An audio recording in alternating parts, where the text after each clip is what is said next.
Selamünaleyküm arkadaşlar. Bugün bir arkadaşımın yanına gidiyorum. Hem giderken bir de video çekeyim dedim. Hem içerik çıksın hem de ben kendi işimi halledeyim. İkisi bir arada olsun. Bizce de çok doğru bir tespit bu. Zaten az çok videoların konseptlerini biliyorsunuz. Öyle kafama ne eserse, canım ne konuşmak isterse onlardan konuşuyorum. Bu da işin birazcık bahanesi olmuş olur. Akşam güneşte sidik diye vurur derler ama. Yaz bunu, güzel laf bu. Öyle bir konuşmak istediğim şeyler, mesela beni Twitter'da bazen böyle sinir eden muhabbetler var, işte ilişki konusuna falan. Abi herkes ilişki koçu olmuş, ölüyorduk lan. Herkes ilişki koçu olmuş aga. Yani biri mesela yazıyor işte kız düşürme taktikleri 101. 101 ne diyorsun? İşte üniversitede derslik adlar, işte 101 bilmem kaç falan. Eyvallah. Neymiş bu kız düşürme taktikleri diye soruyorsun. İşte kız sana cevap yazdığı zaman işte hemen cevap vermeyeceksin. Abi niye? Niye yani her şey böyle bir satranç tahtasındaki oyun gibi olmak zorunda? Ona zorunda mıyız Zorunda mıyım? Ya mümkünse Zorunda mıyım? Hayır değilsiniz canım. yani? Ben mesela o yüzden birazcık şey kafasındayım. Eski old school derler yani terimsel olarak. Birazcık o kafadayım aslında. Abi seviyorsan git seviyorum de, en kötü sana der ki sevmiyorum. Ne öyle oğlum, oyunlar. Yani oyun oynayacaksak yanlış mecradayız ya. Hem de çok yanlış mecradayız. Ne gerek var abi böyle oyunlara falan. Abi seviyorsan seviyorsundur, sevmiyorsan sevmiyorsundur. Bu kadar basit. Vay canına. Ne diyor bu? Yok işte kıza atıyorum işte sevdiğini çok belli etmeyeceksin. Tamam. İşte başka çok böyle kıskanmayacaksın. Çok sahiplenme. Abi biz ne yapalım? Eskiden mesela ben hatırlıyorum işte kıskanma olayı çok abartıya kaçmadığın sürece iyi bir şeydi.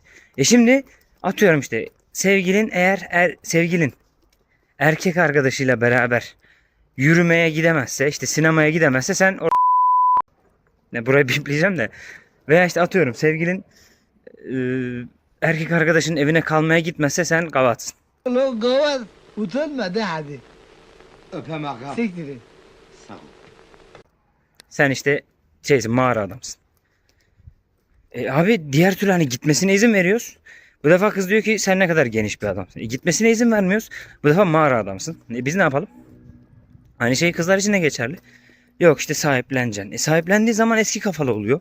Hani bu kadar sıkma falan oluyor. Dar sık boğaz etme oluyor. Yani şey rahat bıraktığı zaman da sağdan soldan hep eleştiri geliyor. Yani demek istediğim şey şu ki abi, çok fazla böyle sağın solun ne dediğine, ne yaptığına çok da dikkat etmeyeceksin. Seviyorsun, git konuş. Ne kaybedebilirsin en fazla? Ne geçebilir eline? Veya nasıl söyleyeyim? Biri seni yargılar mı? Bak mesela ne güzel kediler. Sizce bu hayvanların arasında herhangi bir oyun muhabbeti dönebilir mi? Ya şunun nerede o? Şunun tipe baksana, bu oyun yapabilir mi? Veya şunlar böyle yumuşlar. Şurada. Ha. Yani bu hayvanlar sizce nasıl bir oyun yapabilir ya? Oğlum siz oyun yapıyorsunuz mu kendi aranızda? Tipe baksana. Seviyorsan git de ki seviyorum. Bitti. Yani her şeyin de tabii bir dozu var, ayarı var. Nasıl olur bu? Şöyle olur abi. Bir kere söylersin, bırakırsın. Artık sana seviyorum der, sevmiyorum der. Biter. Ben vallahi çok sinir oluyorum bu yeni tarz ilişkiler. Hani beni çok sıkıyor. Al baksana abi şu ördeklere. Sence bunların hani bir ilişki falan umurunda mı? Kesinlikle bana katılıyorlar. Bak gördün mü? Şunun tipe baksana sen. Bu ilişki umurunda mı bana? Ne yapıyorsun lan kedi? Abi biz her şeyi insanoğlu olarak çok boktan hale getiriyoruz. Çok saçma sapan bir hale getiriyoruz. Yani biz insanız ya. Abi sevdiğimizi belli edeceğiz. Bir de şey mesela hani eski old school dediğimiz tarzda bir de şöyle geri zekalı bir tayfa var. Ya benimsin ya kara toprağın. Siktir ya.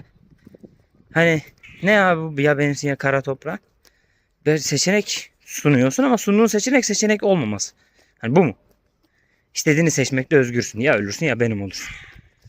Hani seçmesin daha iyi. Bu da mesela yanlış. Abi bir kere ya tek. Hani özgür irade falan filan, o kadar adamlar ta Yunan zamanından beri felsefe falan yapmışlar. Konuşmuşlar, etmişler. Biri demiş işte yok insanoğlu amaçsızca yaşar ve ölür. İşte biri kalkmış demiş işte yok insanoğlu sadece çiftleşmek için birbirine kur yapar. Yani oğlum ya binlerce yıldır konuştuğumuz bir konu ama hala bir netlik oluşturamamışız. Yani bu Sizce normal mi ya? Hala mesela günümüz ilişkilerinde hala mesela ne derler ona? İnanmayacaksınız. Çok saçma bir yerde kestim ama. Av rehberi falan diye şeyler var. İğrenç iğrenç kitaplar falan var. İşte nasıl tavlarsın, nasıl düşürürsün, nasıl şey yaparsın. Oğlum bunun için bir akıl hocasına ihtiyaç duymamalı insan oldu ya. Mesela kızlar arasında da var. İşte ya ben o çocuğu çok seviyorum, aşkından ölüyorum ama ilk o yazsın. Sen onun hani sen ondan yazmasını beklerken o çocuk kendisine cesaret gösterip yazan bir kızla şu an ilişki içerisinde. Ve şunu düşünün abi, siz utangaçsanız sizin karşınızdaki insan da sizin kadar utangaçtır belki. Belki de size bir şeyler yazamıyordur, yapamıyordur. Veya ne bileyim o da mesela çekiniyordur. Belki senin sevgilin vardır. Yani mesela bu az önce konuştuğum işte hani mağara adamlığı ve modern insanlık benzetmeleri konusunda benim ayarım her zaman şudur abi. Nerede duracağımı bilirim. Ve bunun haricinde erkek arkadaşları var mı? Var, olabilir. Sorun değil. Bu gerçekten benim için sorun değil. Ama hepsiyle olan mesafesi ayrı. Yani bunlar tabii ki de ben mesela çok böyle kıskanç bir insan değilim. Çok kısıtlayıcı bir insan da değilim. Çünkü korkusu yok bende. Aman aldatılırım korkusu yok bende. Zaten bu korkuyla bir ilişki içerisindeyseniz direkt o ilişkiyi bitirin. Gerek yok. İkinize de eziyet olur. Ve insanlarda her zaman şöyle bir psikoloji var. Aldatılan kişi kendini suçlu konumuna düşürüyor. Oğlum sen aldatılmışsın. Sen suçlu değilsin. Sen suçsuzsun. İşte kız da diyor ki atıyorum veya erkek de diyor ki işte ya ama bana olan ilgisi azaldı. İşte eskisi kadar bana çok güzel sözler söylemiyor. Bilmem ne yapmıyor. Abi o zaman aldatma, ayrıl. Ayrıl. Hani bu kadar basit ya. Biz her şeyi çetrefilleştiriyoruz da çetrefilleştiriyoruz. Yok işte yeni ilişki şekilleri duyuyorum. Yok işte 4-16 swaplı bilmem ne ilişki. Yok işte katil bariyer ilişkisi. Yok işte smaç basan basketbolcu ilişkisi. Yok işte sunroof bilmem ne. Oğlum ne oldu la?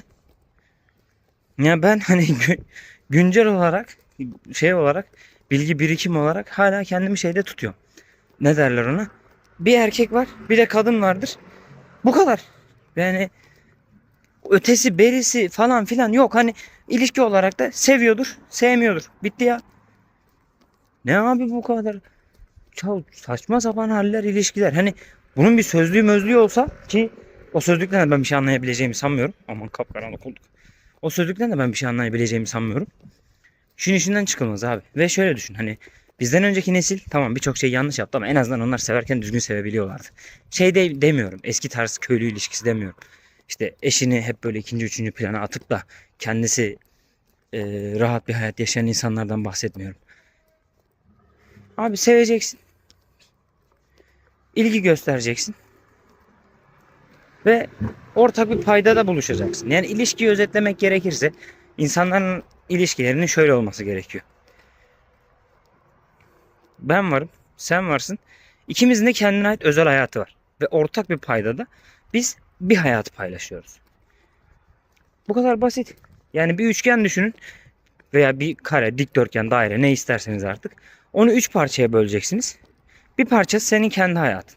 Bir parçası onun hayatı. Hani bir de ikinizin ortak olan paylaşımları. Bu kadar basit abi. Bir şeyleri böyle çetrefilli hale getirmeye. Ondan sonra işte yok bariyer ilişki, yok sunroof ilişki, yok smaç basan Kobe Bryant. Lan ne oldu oğlum bu? Yok basık Ferrari bilmem ne. Saçma sapan ilişkiler, şeyler, tanımlar, tanımlamalar.